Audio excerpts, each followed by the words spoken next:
Hello friends, I am Prashant Kumar Sahu. Today we are going to discuss different career opportunities after doing graduation. Let me introduce myself. As I said, my name is Prashant Kumar Sahu. Currently, I am an assistant professor in anthropology. I did my post-graduation from Utkal University, and after that I did my MPhil from Delhi University, and currently also I am doing PhD from Utkal University. A brief introduction about my achievements. I got NET, UGC NET JRF in 2012. Then I also cracked Assistant Central Intelligence Officer of IB, conducted by Ministry of Home Affairs in 2014. Then I wrote 3 UPSC mains in 2014, 15 and 16, but I could not clear it. And after that I cleared Odisha Education Service conducted by OPSC, that is Odisha Public Service Commission, in 2017. And then I also cleared Odisha Civil Services in 2018, getting the rank of 20. Currently, I am in the teaching profession and I have more than 5 years of teaching experience. So, as we discussed, today we will throw light upon what students can do after doing graduation. A student can do graduation in arts, science or commerce, that is BA, BSc and BCom. So there are a large number of opportunities, or you can say areas, where a student can aim to achieve in different government examinations and also in private jobs. If you focus on government examinations, there are so many options. Like a student can sit in civil service examination conducted by UPSC and state PCS, and a student can also appear in banking exams like bank PO and bank clerical exams, and they also can appear in railways, SSCs and other state government secondary or subordinate SSC examinations. Today we will focus on civil service examinations conducted by UPSC and states PSS. Because I have experiences in UPSC for a long period and I have also cleared OPSC in my second attempt at the rank of 20, so I can at least have a thorough knowledge how these exams have been conducted and how a student can crack this examination in very fast chance. So you must know that UPSC is a central recruiting agency for civil service aspirants. You can also go through the website of UPSC, which is available at upsc.gov.in. We will see how UPSC is conducted its exams and what are the processes and procedures where a student can go through and achieve its successes. So, what are the criteria or what are the basic requirements to appear in UPSC and state PCS examinations?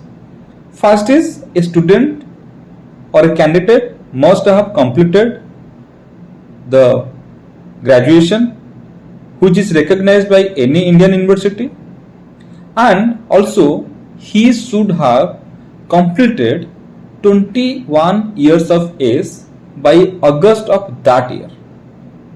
So after completing 21 years of age, a student can appear in different public service examinations.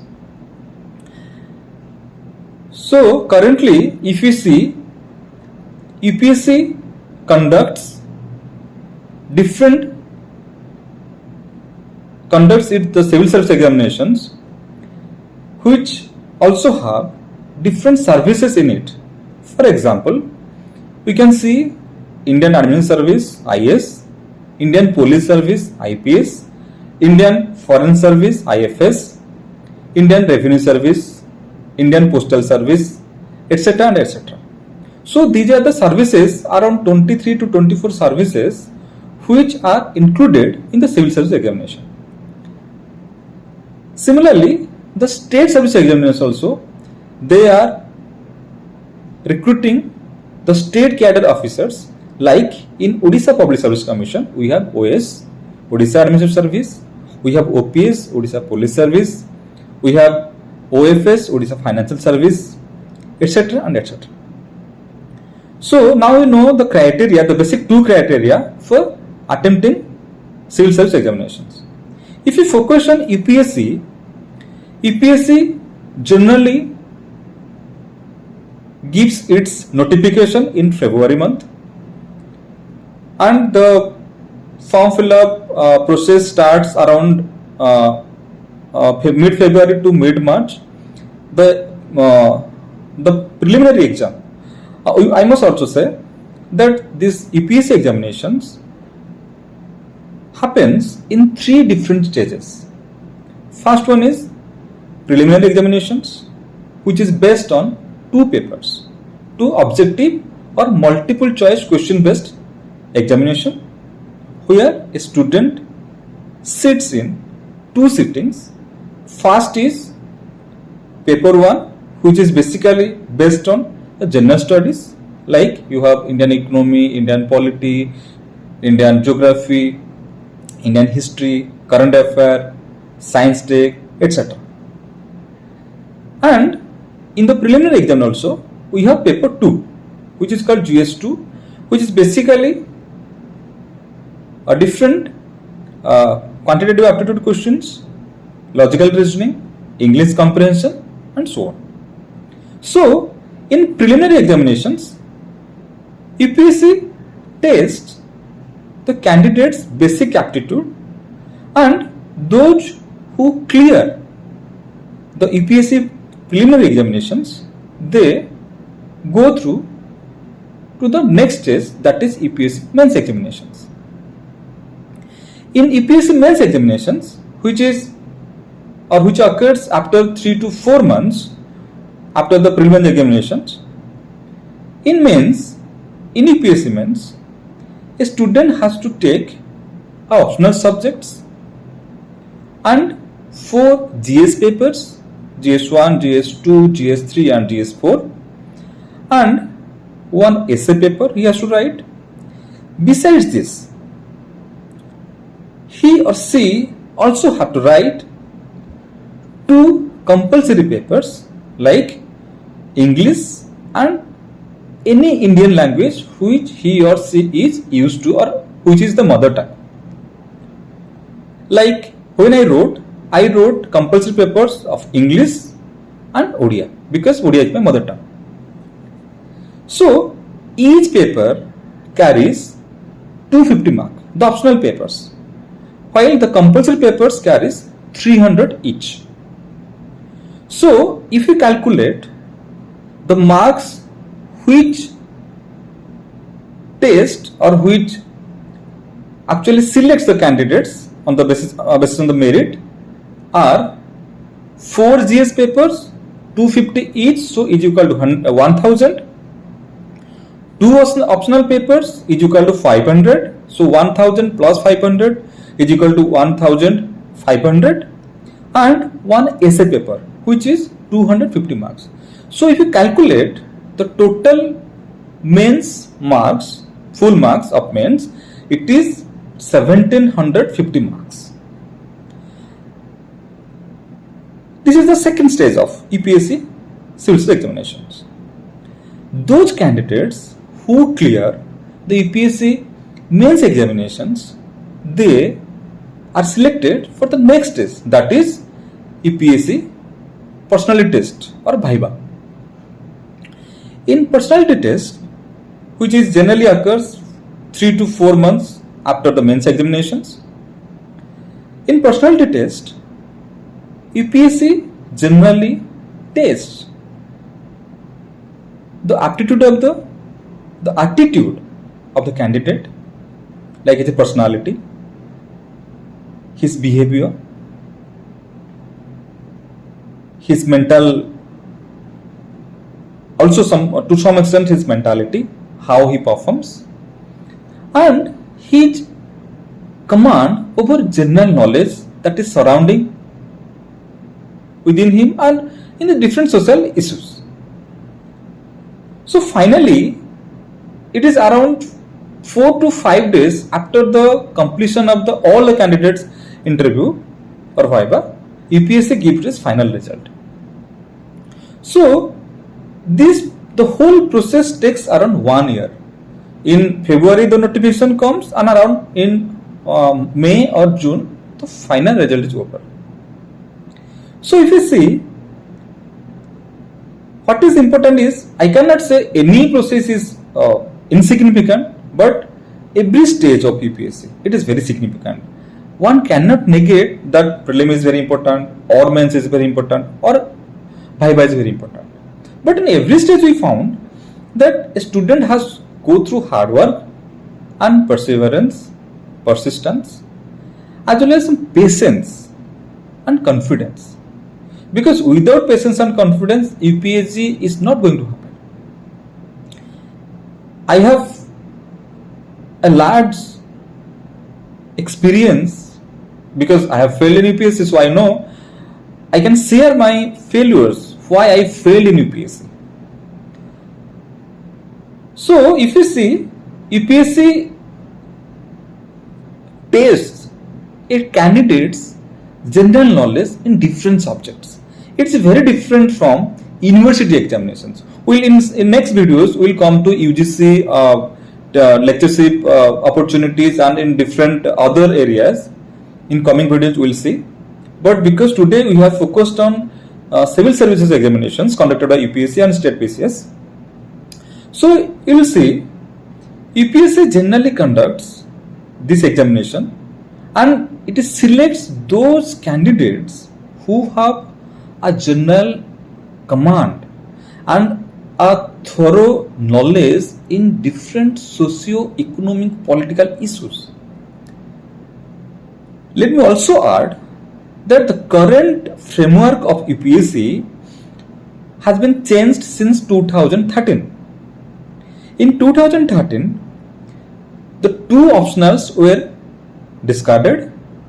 Instead of that, one optional was deleted, and in that place, two extra GS papers were added. So, a person or a candidate or an aspirant who has a thorough command, a thorough control over different socio-economic issues happening in the surrounding, he or she can better perform in UPSC. And the basic thing, or I can say the unique thing in UPSC is that it is not restricted to any professional or any particular area of study or discipline. I mean, a doctor, a lawyer, an engineer, a teacher, is simply a student can also appear in UPSC examinations, because ultimately it deals with the civil aspects of public relations. So it is called UPSC, Union Public Service Commission. A successful candidate who gets selected at the final result, he or she, what is going to do? He is going to do the public affairs of in different government departments, like what is the procedure, what jobs he will get after clearing the examinations. We will see in the next upcoming videos. But today, as I earlier said, we have now seen the general pattern of UPSC. So now let me add something about viva or personality test, which happens after the end of the mains result is over. So the personality test, it carries 275 marks. So if you calculate the total marks of UPSC mains and UPSC personality test, it totals around 2025, because as I said, 1750 marks it is mains, UPSC mains, and 275 marks it is personality test. So it is totals around 2025 marks. But if you see or if you analyze the marks of UPSC cutoff applied, if you see last 10 years marks, final marks, we will find around 48 to 50% of the total marks, those who are getting, they are finally being selected. So in university exams, we tend to, we want to be topper in the examinations, and it is around 90, 95, more than 95 marks. But in UPSC, it doesn't happen. The person who becomes the topper, if you calculate, he gets around only 50% marks of the total marks of UPSC final result. So what needs the effort, or what extra effort an aspirant needs to do is that a thorough reading and a thorough command of different issues. How you can get that? Now there are different options. Some people go to teach, like private coaching institutes. Some people prepare themselves. Some join some online courses, like you have Unacademy, you have Byju's and something. And also for private coachings, you have Bajiram, Srirams and Vision IS. In next upcoming videos, we'll see all these coaching institutes. But I think a general understanding has been given to my dear friends. So at least you don't face any issue while requiring to know what UPSC is all about, how the process is being conducted, and who can sit in the examinations, and how many time it takes for a single UPSC examination for any year. So today I have to tell this much. In upcoming videos, we will majorly focus on different optional subjects and different GS papers. The areas. Subscribe my YouTube channel. Subscribe my YouTube channel. Subscribe my YouTube